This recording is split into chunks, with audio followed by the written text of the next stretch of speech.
6 and 6 TV here with Sid and Derek. Game 1, overtime, tight game. What did you guys make of that performance? Man, it was a great performance. Coming into the game, we were high on Siakam, we were high on Freddie. Like, there was a lot of minutes to be taken from Kawhi Leonard, and man, they came out, they showed out, they came in hot.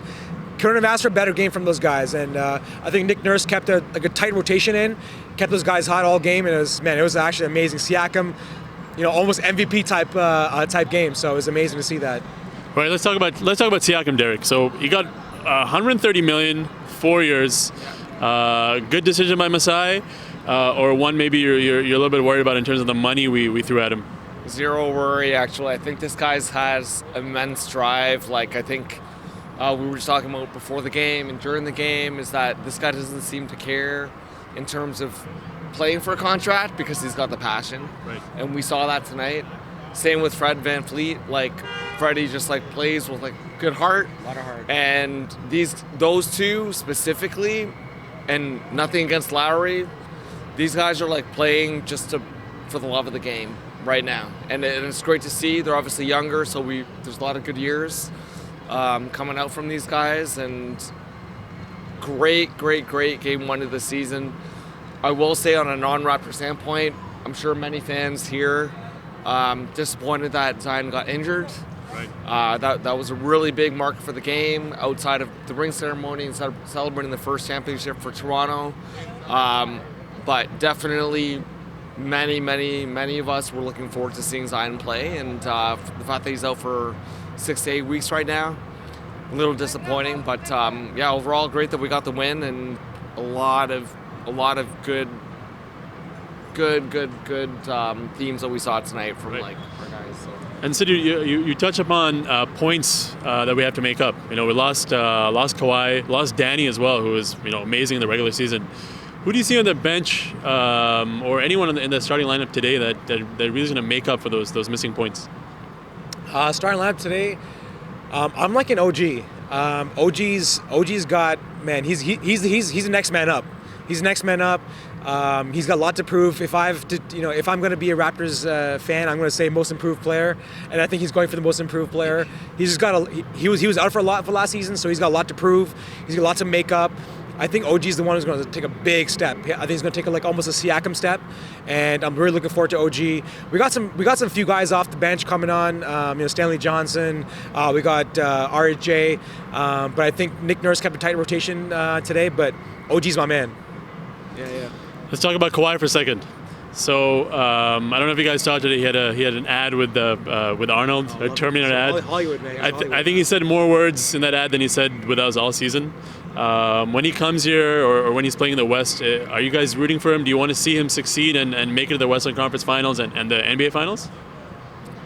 Absolutely. I think there's a lot going on there, but I think he's actually a great example of somebody who just loves the game.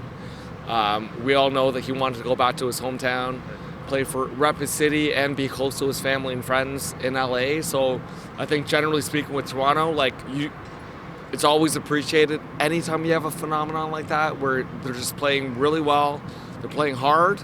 I think outside of rooting for the Raptors and forget about the LA Lakers in general, right, most Toronto fans will probably love to see the Clippers actually take it to the conference finals. And we'd love to face them as well. Yeah, I'm rooting for Kawhi. I'm rooting for Kawhi all season. There. No hate at all. No he hate. gave us the championship. You can't ask for much more, man. And all love for Kawhi, and wish him the best. Okay, lastly, let's get some predictions. It's only game 1. But where do you see us at the end of the season? A lot of our friends down south have said that this is not even a playoff team without Kawhi. Same people who said we couldn't win the championship. But where do you see us at the end of the season this year? At the end of the season, it's funny because I've been talking to a lot of my friends about this. I'm saying top 4. I'm saying we get home court advantage. I know we won't be 1, 2, maybe not in 3. I say we get the 4th spot. That's our prediction. The big thing for us that we have going for us is that we've got the same core. I know Kawhi left, but we've got the same tight core that's remaining. They know how to play. They've won championship. Marc Gasol's, won a gold medal now. Like, we're just so experienced, and I think we can just pull it off. The East is pretty weak in the bottom four, so I say we pick up the fourth spot. I don't know what you say. What do you say, Derek? I completely agree. I actually think the fact that Kawhi left, which everybody is disappointed about, actually gives the Raptors an additional drive. By the Raptors, I mean our remaining players here, whether it be Lowry, whether it be Siakam, most improved player last year, looking to build, just re-signed, got the extension. Van Fleet, all our newer players that are looking to step up, and Nobi coming off injury. I think we have a lot of good motivation to actually keep it going, and I think we've got the coaching, no change there. We got Nurse. There's no major changes here, I think there's a lot of confidence from our team here. Continuity. Continuity is a big deal. I think we're going to be top 3, to be honest. I think everybody's giving Philly and Milwaukee a lot of credit here. That's fine. But you know what? We're the defending champs. Right. We're the defending champs in the East. We know that. The East has always been viewed as the weaker conference to begin with. And you know what? We're the champions repping the East.